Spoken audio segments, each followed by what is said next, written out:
Hello everybody, my name is Trepidanos and welcome back to Fire Emblem 3 Houses. So last we left off, we took a place in the kingdom and apparently it got evaporated from the face of the planet.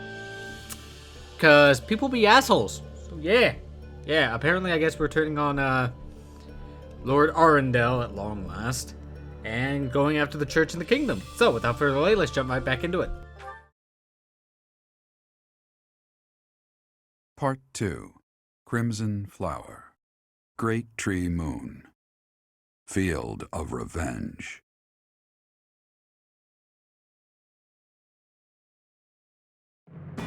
With the capture of Aryan Road complete, the Imperial Army moves to invade the kingdom capital.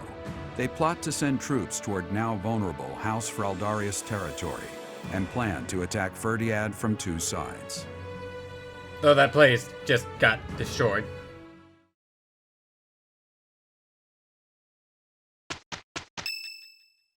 Oh, what we got? So, Aryan Dimitri. Road has fallen. Rodrigue, Felix, Ingrid, I swear that I will not allow your deaths to be in vain. To be fair, I tried to save him. The scouts have just now returned. Seems the Imperial Army is marching toward the kingdom capital. Are you certain about this, Dimitri? As king, do you think it wise to intercept them yourself? No need to worry yourself. Even if I am defeated, the Blathed bloodline will live on. And the kingdom's territory has never been rich in resources. If the castle falls under siege, our loss is inevitable. I will deploy my army onto the plains and wait for the enemy. Please, position your forces so that they can flank the Imperial Army. Yes. Oh. Given the present situation, making the plains our battlefield is a logical choice. I have no objection. However, there is only one person I am after. I have no interest in any other prey. I will take you at your word. Erasing the other child's existence is my task, and mine alone. You bitch! I'll take you on. Mother, I promise. What do you think, Lady Edelgard? Will they shut themselves inside of Ferdiad? They will try to intercept us. Of course, Ferdiad will not fall so easily. Even so, if we were to cut off their supply line with a large army, it would eventually fall. It makes much more sense for them to wager everything on a victory at the Tailtean Plains. The same plains where the so-called divine Saros defeated Nemesis, the King of Liberation, in a Of course it combat would be there. victory over 1,000 years ago. And about 400 years ago, the hero Lug created the kingdom by defeating the Emperor of the time on those very plains. Their goal must be to recreate that scene. Dramatic much? I suppose so. Although the Imperial Army is powerful, if we were to compare the strength of our best to the best of the Knights of Saros, we would likely come up short. The Kingdom's army and House Blathed are also renowned for their unmatched persistence. On the battlefield, it can be assumed that their one and only goal will be to strike you down. Are you telling me to stay off the battlefield? Naturally. You are their aim, Your Majesty. You must know it only makes sense to keep you out of their reach. And you must know that, at a time like this, I absolutely cannot withdraw. Of course I know that. That is why I will refrain from asking you again to stay away from the battlefield. The Immaculate One, descendants of the 10 elites, and other extremely fearsome foes await us. But with the help of our friends, we have a chance of defeating them. We're the only ones who can. Within our group, I am included among those with the kind of strength we need to win. I absolutely will not remove myself from the front lines. Professor, you have that same strength as well, whether or not you realize it yet. I got this. As Emperor, I must not die in this war, and it would be unacceptable to lose you as well. Until the very end, we'll survive this trial together. Understood? We got this.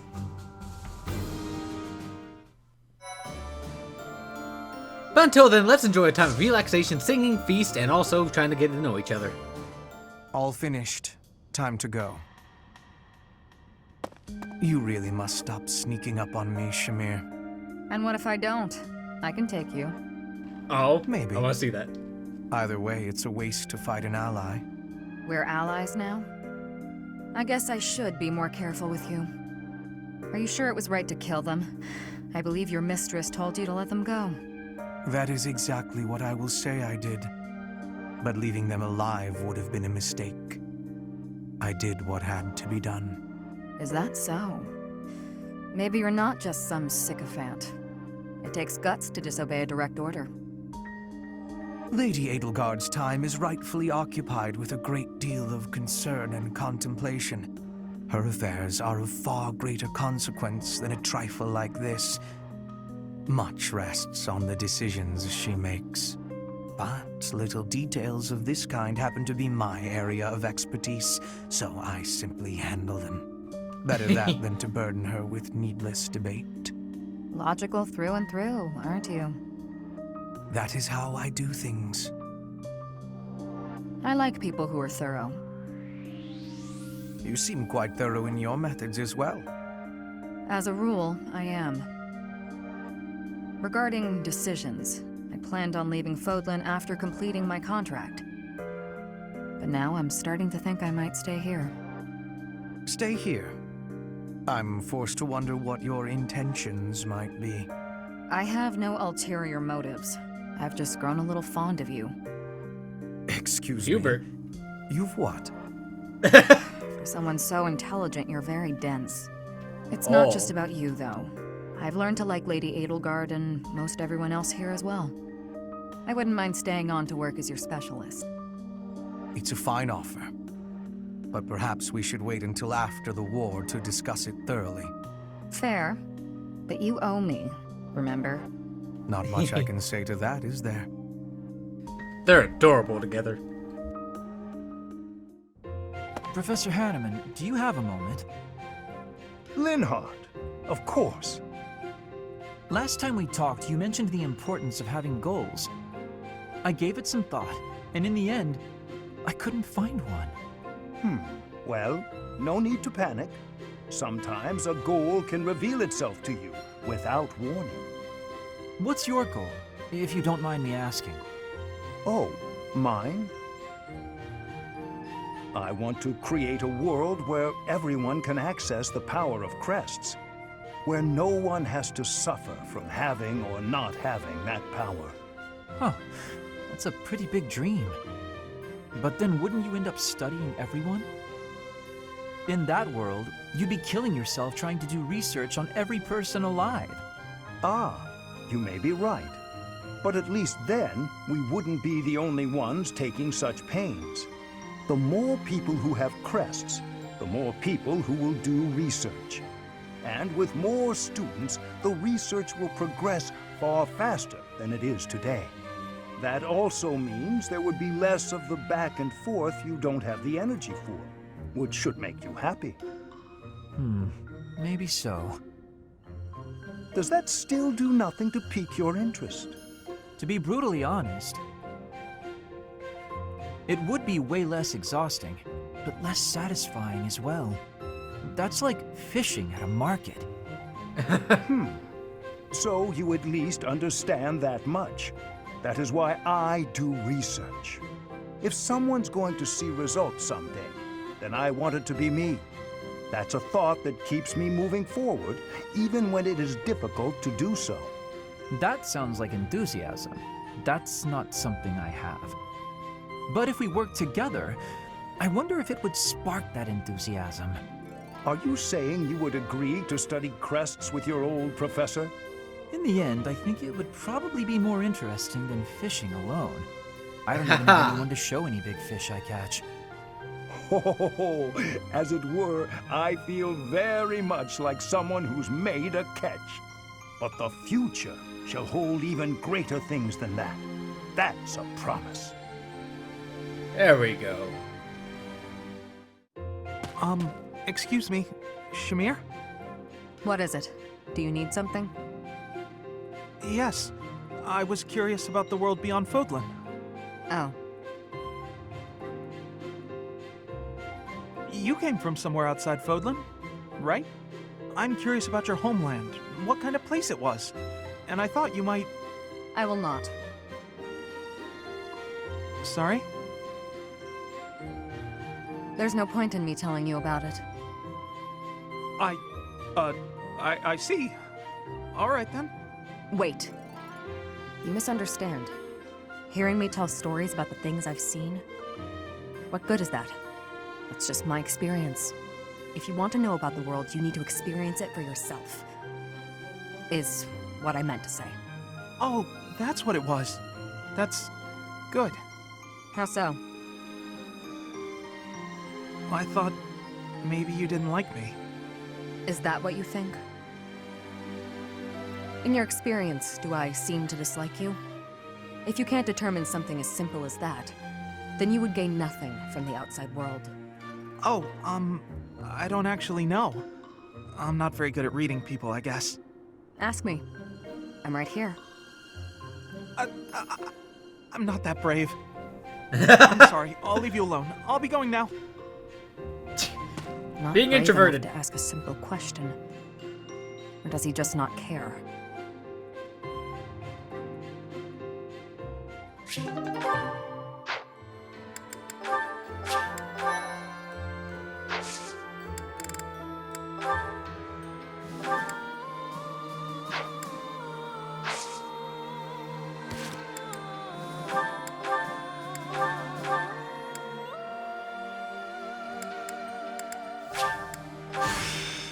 With this power, I will cut my own path.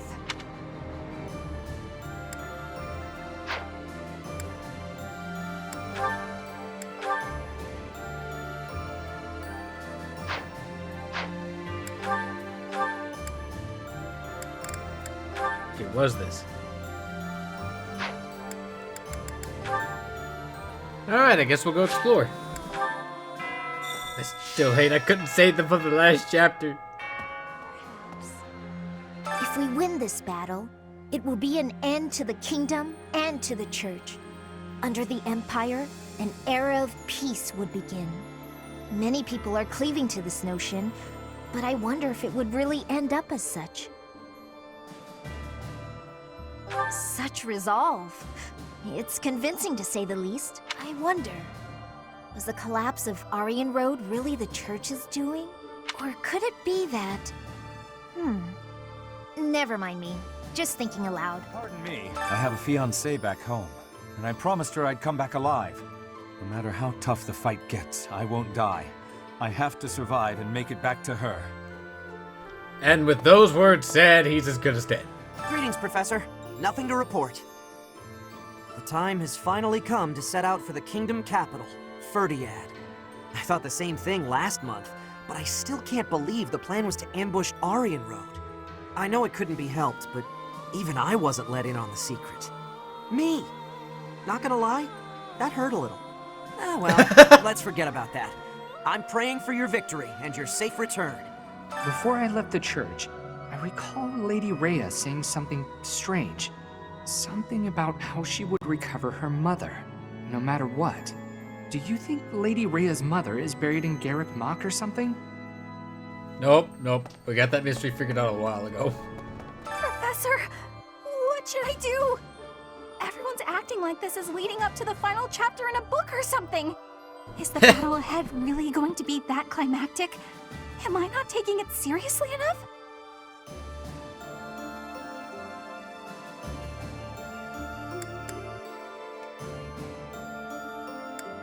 You think so? All right, I believe you. I'm ready for this. I am. Yeah, we're going to win. Oh, what we got? Shamir. Okay. It's been 10 years. Can I move on yet? Never mind. I know what you'd say.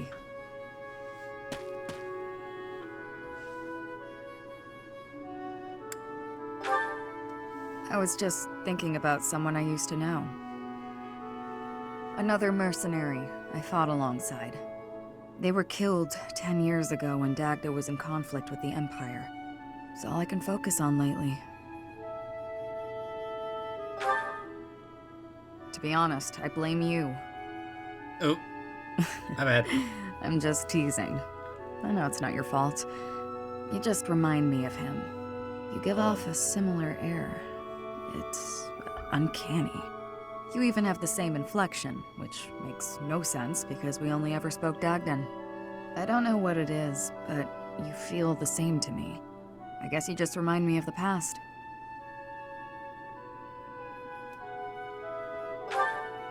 Please, it's not your fault. It's my fault for getting caught up in memories. Still, you always remember your first love, right? That's enough of that. There are more relevant topics to discuss.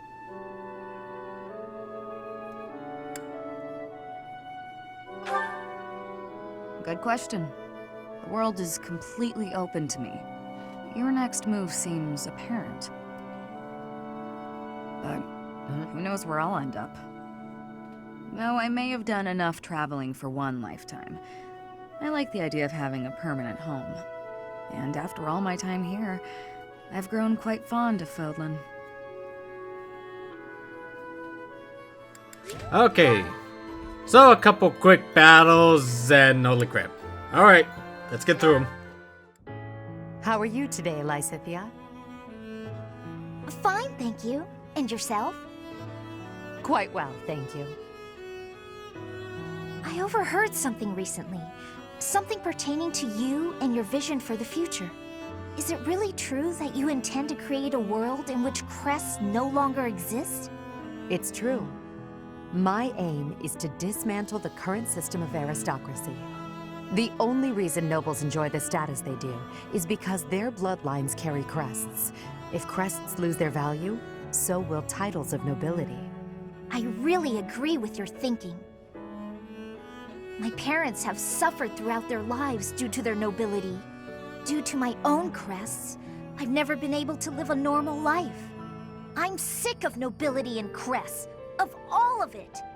It sounds as if it's truly your mission to change things. I'll pledge my life to your cause, however short it may be. Lysithea.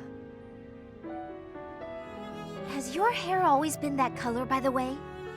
Huh? I ask because mine wasn't always this color.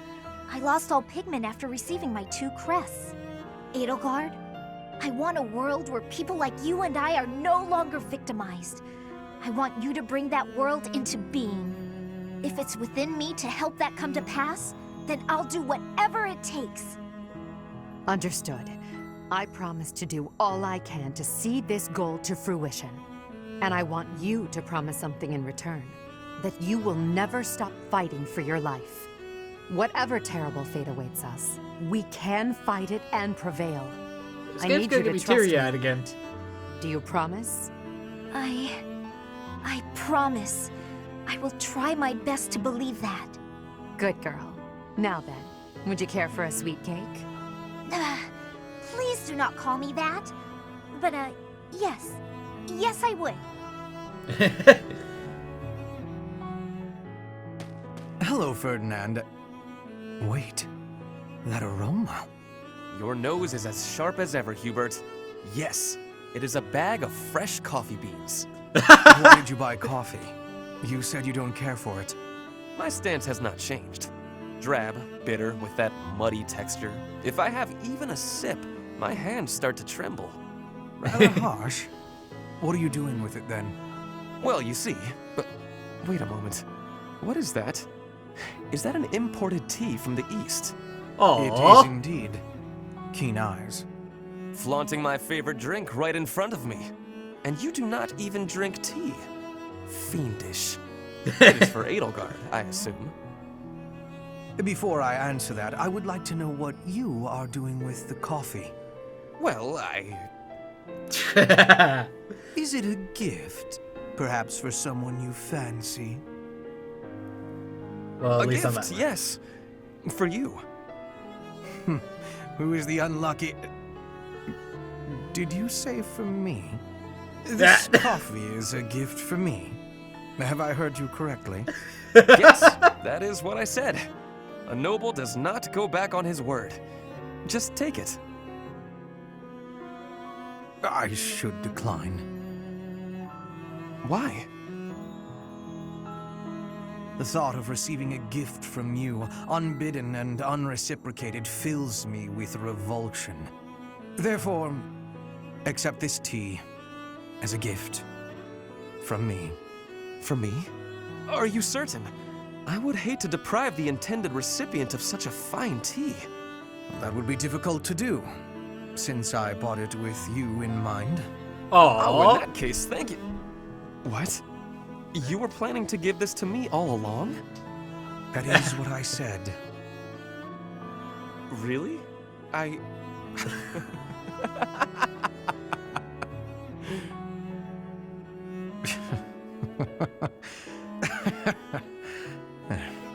Only one thing to do.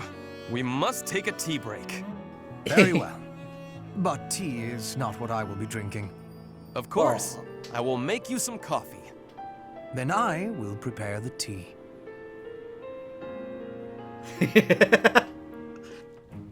Good morning, Lysithea. Out for a stroll, are we? It's lovely weather for it.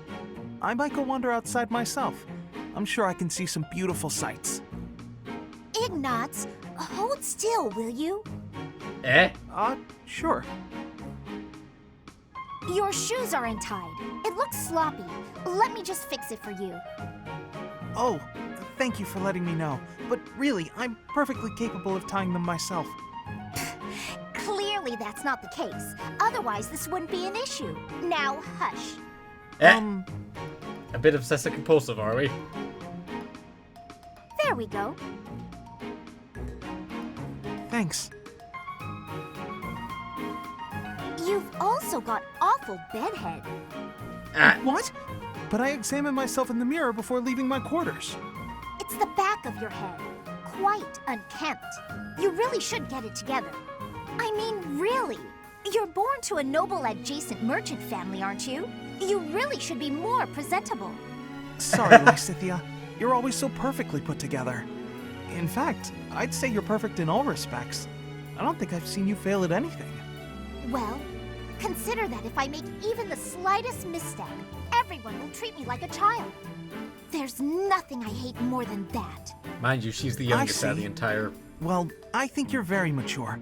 If anything, you may be overdoing it somewhat. I mean, people treat me like a child sometimes. But I like it, because it reminds me that other people care about me. You know? No matter how much we stretch, some things are always beyond us. I think it's fine to be vulnerable and ask for help sometimes. Ignatz, are you really lecturing me about how I conduct myself right now? You're a sheepish, unreliable scatterbrain who can only ever think about what others think of him. Perhaps you should worry about your own maturity before you start questioning mine. Although you certainly look the part of a baby, so maybe that's asking too much. Anyway, I've got things to do, so I'm gonna go now. Lysithea, wait. Hey! Out of my way! You're such a child, I swear. That was uncalled for. After all, I'm older than she is. Mind you, this conversation was supposed to be done in the past. Phew. That about wraps it up for today's training. No thanks to a certain distraction.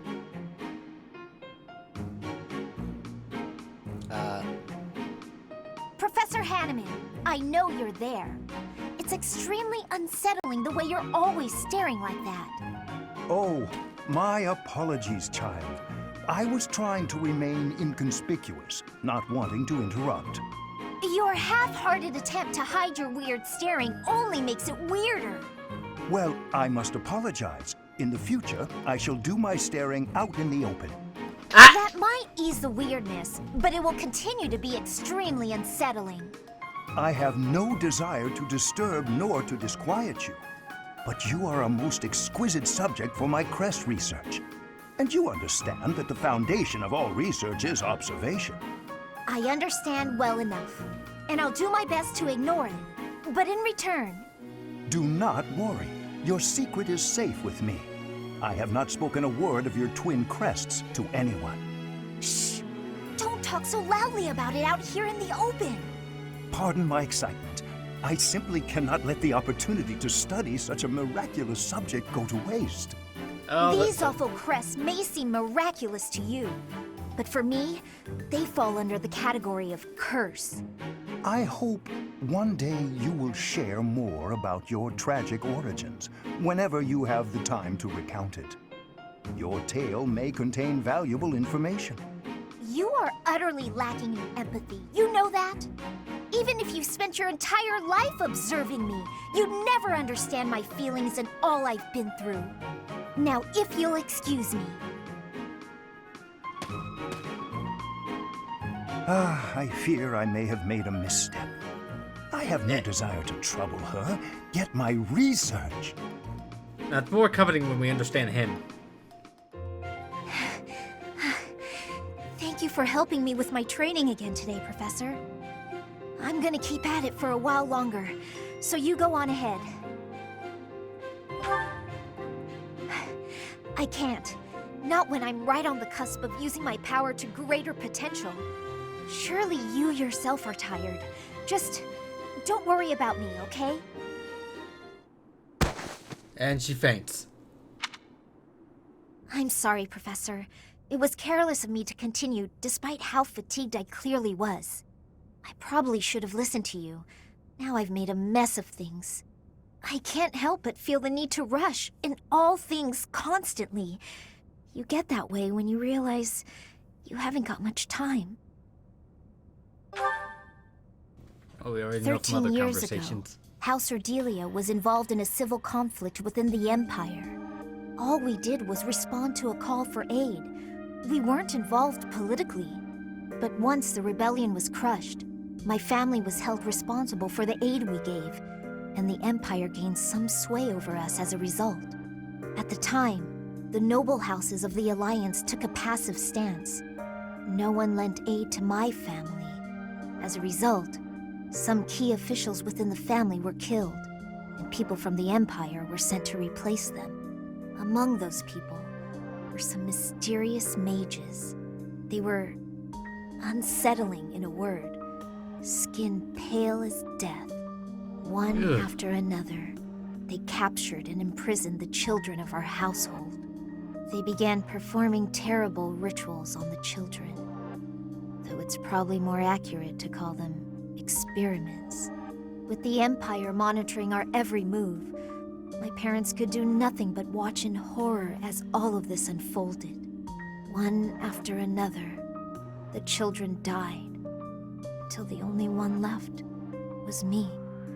You know, my hair wasn't always this color. During their experiments, they'd been doing things with my blood. One morning, I awoke like this.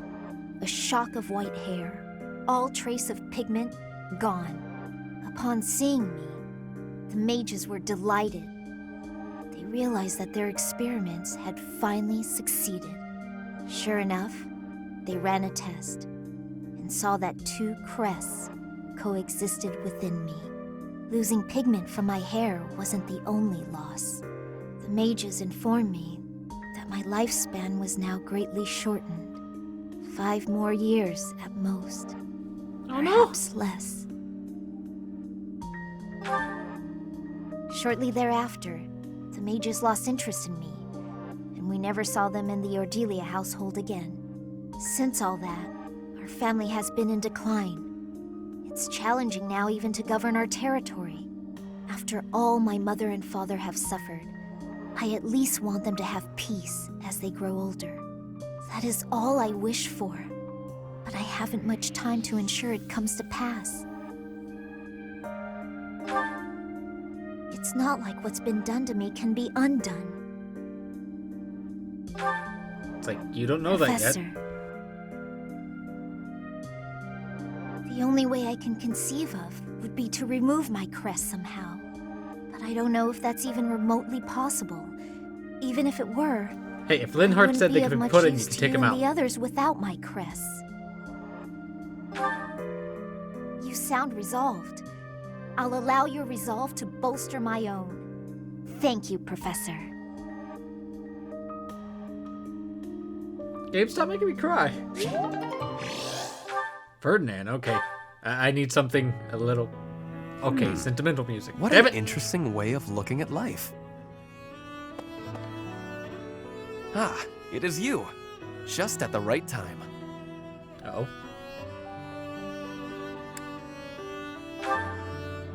There is something I wanted to discuss. Something about you. I am starting to believe that you are a true hero. You hold the Lost Crest, you wield the Sword of the Creator, and you lead everyone in battle against great enemies. Not only that, but you are a strategist. You stand alongside rulers, supporting them, advising them. You do not seem particularly ambitious, and yet you accomplish so much.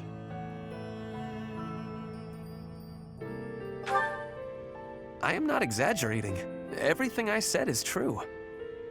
I have been reading about the history of Fargus, you know. The kingdom's founder, Lugh, the king of lions, had 2 advisors. One of them was Pan, the undesiring strategist. According to historical records, Pan wanted nothing for himself. He devoted himself entirely to Lugh. He had tremendous power, but he never seemed concerned about his legacy. So in the old chronicles, there is hardly any mention of Pan's deeds. All that we know is that he helped Lugh, his friend and leader.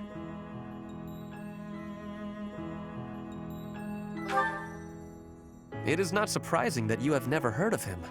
I did not even know his name until recently. But when I watch how you conduct yourself, I feel that I am seeing the unknown deeds of Pan.